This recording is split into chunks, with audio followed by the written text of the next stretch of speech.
When it comes to discussions about being intelligent or being knowledgeable, people will tend to view these things as an advantage, or people will always view them as things which can offer one an advantage throughout their life. However, in many cases, intelligent people can at times engage in behaviors which are quite self-destructive, but furthermore, on a social level, it might not always be to the advantage of a person.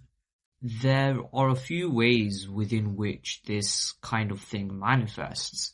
But first of all, the thing with being quite intelligent is that in many cases, the way in which you think about things or the way in which you try and understand things will be quite different from the way that a lot of other people will attempt to understand things or they will attempt to look at things through.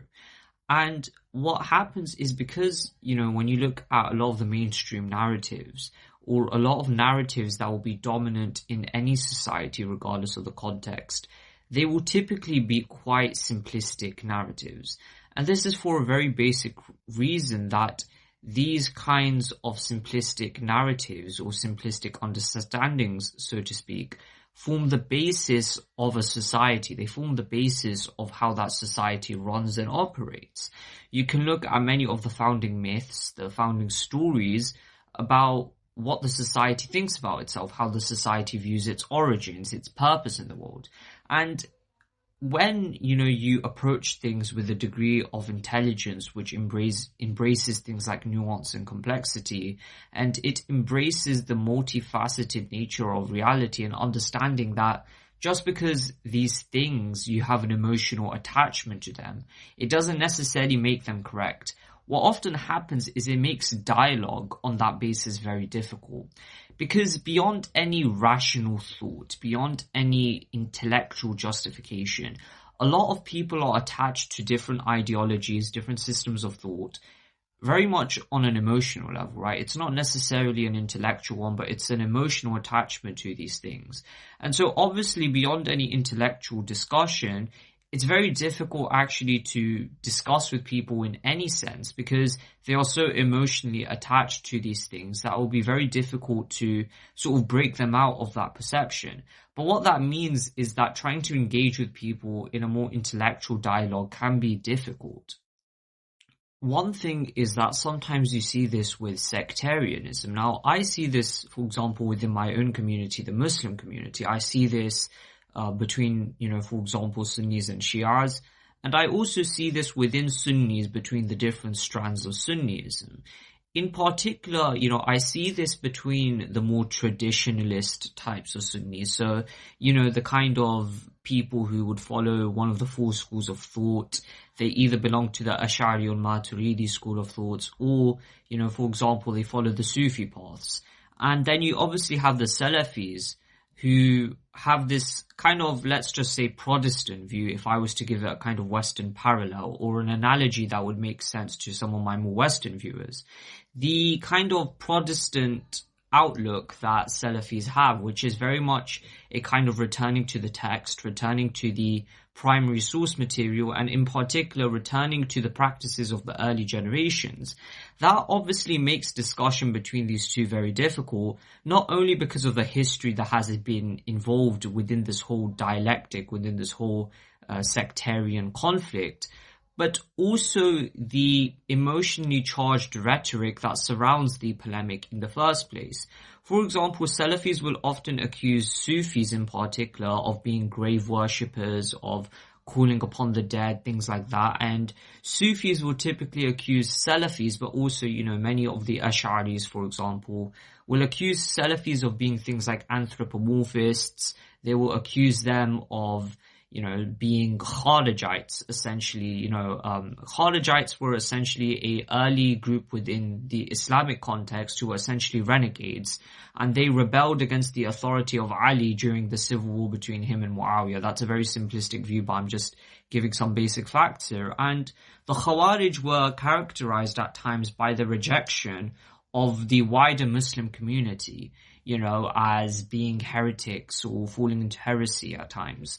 And, there was this typical attitude towards most of the Muslim community that was marked by that kind of extremism.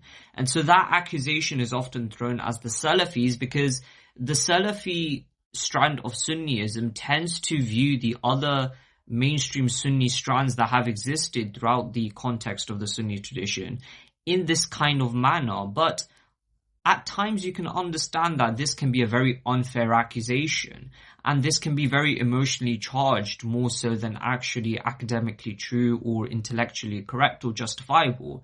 And, yes, there is an element of truth to all of these issues. There is an element of truth to all of these criticisms that some of these sects make about each other. Of course, with the Sufis, there are valid criticisms of their practices, there are valid criticisms of their excesses. And similarly with the institutionalization of the traditionalist narrative, of the traditionalist Sunni strand, there are those valid criticisms about the excesses of institutional religion. There is that valid critique of that kind of institutionalization. However, the Salafis often go in the other direction, right, where they reject the authority of the tradition, and then they at times will engage in accusations. They throw accusations at their opponents that aren't always entirely fair or justified. But at the same time, I will say that it's unfair to dismiss the contributions that Salafis have made to the world of Islam, including the academic study of Islam. And yes, some of this can be directed in a very polemical, sectarian manner, that is true. But nevertheless, there are immense contributions that they have made in various fields of Islamic study. And I think dismissing Salafis simply as being all extremists, or all Salafis as simply being more militant or radical, is a very unfair accusation, because in reality, every mainstream strand of Islam has had issues with extremism and radicalism. And in reality, when we talk about fundamentalism for the past half of a century or so that has occurred within the Muslim world, this has inflicted and affected very much every single mainstream strand of Islam, whether it be the Shi'as, the traditionalist Sunnis as well, and of course the Salafis as well. But it's not fair to attach this criticism simply to the Salafis. But I think the point I'm trying to make here is that when you look at these polemics, of course this is just one example, but beyond any point, beyond any kind of academic discussion or intellectual dialogue, it very much is an emotional dialogue. And that kind of basic human sense of tribalism, the need to identify with an in-group and be in opposition to an out-group, latches onto these ideological divides, these intellectual debates. And so more so than even being any kind of intellectual debate, like I've said, it really is an emotional one. You can see a similar thing with things like nationalism. You can see similar things with various political ideologies. You can see this, of course, between different religions as well. And, people will often say that, I have reached so-and-so conclusions on the basis of objective, rational analysis. And this is often flawed, because what they really are doing is that they are taking the principles or assumptions that they already had, that they had already grown up with, that they had already developed and fostered, and really just taking that evidence to support that narrative. It's not the other way around. They're simply reinforcing their presupposed beliefs by that analysis. They're not analyzing those things objectively in order to sort of understand them better or to try and come to grips with the truth, if that makes sense. And, similarly continuing on with that theme of simplicity, because people will often view these narratives or view these ideas or principles that they hold dear to them in a very simplistic manner, it makes discussion quite difficult, because you try and approach things from a perspective of either perhaps you may try and synthesize different principles, or you may try to come to some kind of understanding that can reconcile the supposed differences between these narratives, or you can try and synthesize or reconcile the conflict between these different paradigms. And people will often accuse you of diluting the narrative or of diluting what the principle actually is saying, when in reality what you're simply trying to do is understand reality in a better manner by taking all of these different principles or ideals into account.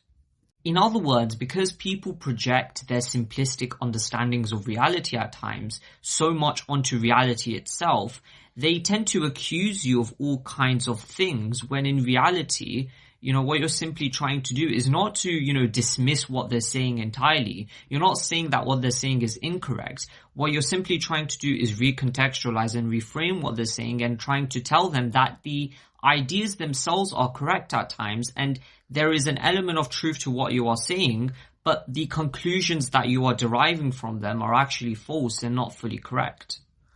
There was an interesting passage I read in this regard by Jonathan Blackett as well in his work, The Secret History of the World. And he very much mentions that the esoteric narrative or the esoteric perspective tries to look at things from this kind of asymmetrical, almost upside down approach where things do not operate in this simplistic manner where the implications of ideas aren't just followed up in a very simplistic manner. And what that also means is that you can't just take an idea or a principle, just run with it and ignore other principles of reality, so to speak.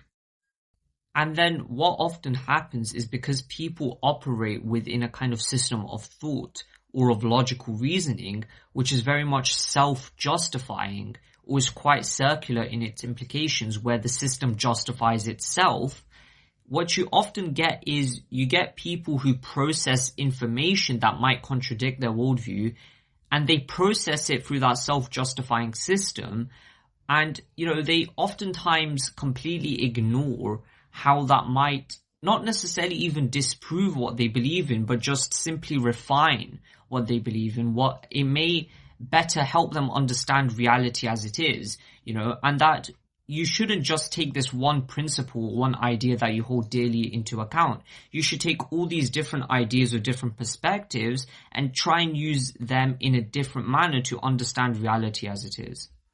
Of course, that may sound very abstract and all, but I think there are a few examples that can help demonstrate this. One is, for example, when it comes to things like metaphysics and philosophy or the scientific approach, some people may view those two in contradiction at times with one another. Or, for example, they may view things like religion and science in contradiction to one another. But in reality, those two can help us understand different aspects of reality, but they need not be in conflict with one another. Or, for example, when it comes to, like I said, metaphysics and philosophy, people may view the more abstract or theoretical ways of thinking within them in opposition to a scientific worldview, but that not necessarily be the case. In fact, contrary and arguably the opposite, which I would argue, is that the scientific project itself rests upon these metaphysical and philosophical assumptions, which the scientific method itself cannot prove. And so, in fact, you need that metaphysical framework for the scientific project to be operationalized. So, in reality, it's not that they are in conflict. In fact, they need one another.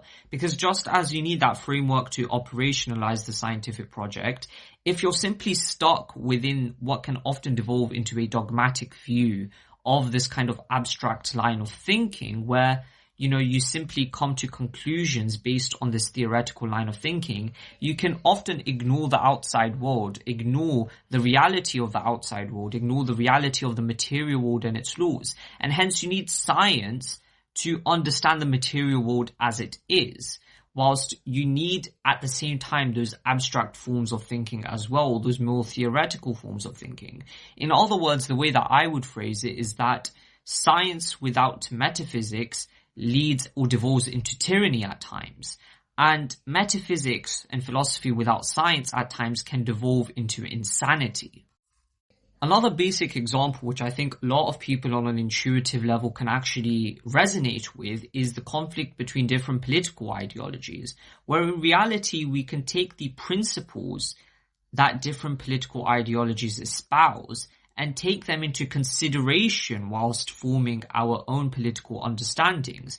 And in reality, the principles that many of these ideologies argue for aren't necessarily in contradiction, but the way that the ideologies frame them and understand them and analyze them becomes the source of contradiction then.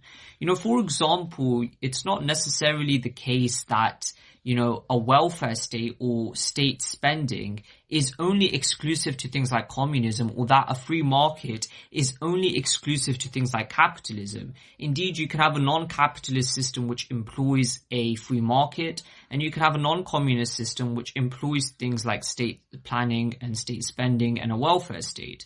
And there's an interesting work in this regard, Socialism with Chinese Characteristics, and in it the author actually mentions this point that, whether or not you agree with this narrative, this is simply what I am referencing from that book, that it's mentioned in there, that, the Chinese Marxist understanding was that the opening up of the Chinese economy, the accepting of this kind of free market and opening up to international trade was part of the contradictory process that was part of the Marxist understanding of history, that the kind of contradiction itself was driving forward that dialectic of materialism that is present within Marxist theory. So essentially that kind of dialectic, that contradiction, it's part of the process that will lead to a communist society as per the Marxist paradigm.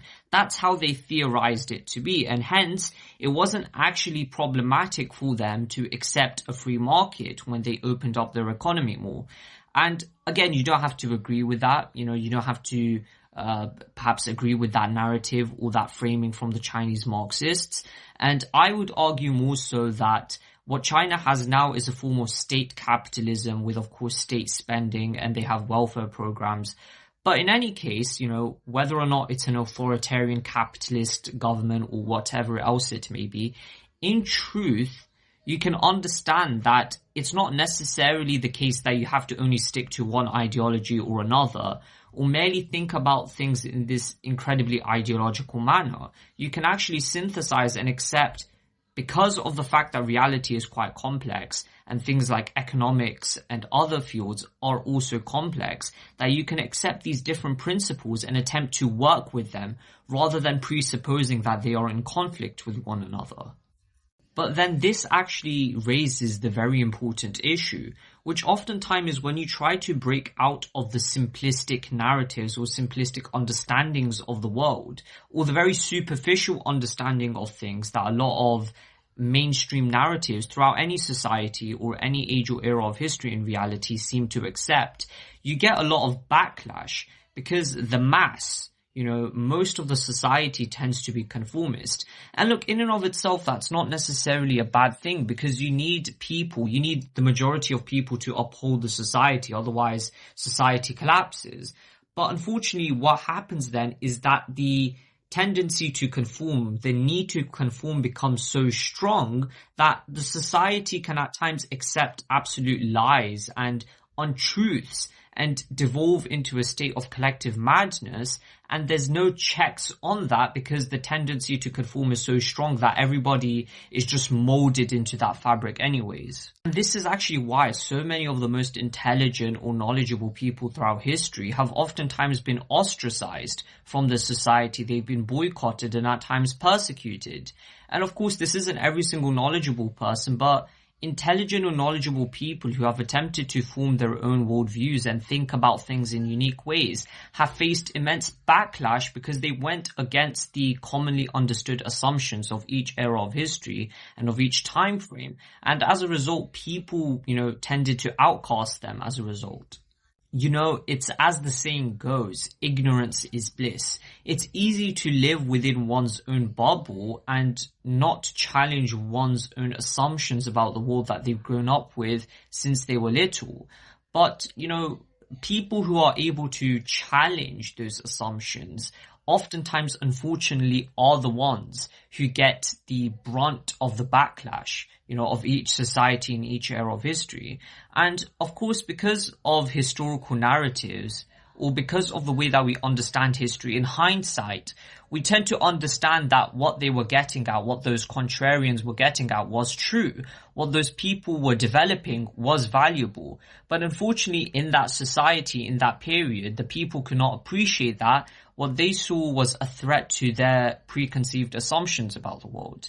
And so unfortunately, being intelligent, being knowledgeable can be a curse in the sense that when you seek to develop your own views about the world, when you seek to understand the world and reality as it is, as you want to understand it, and when you try and develop these perspectives, you oftentimes have to confront the fact that you will not be accepted for that, and that you will oftentimes face backlash for that.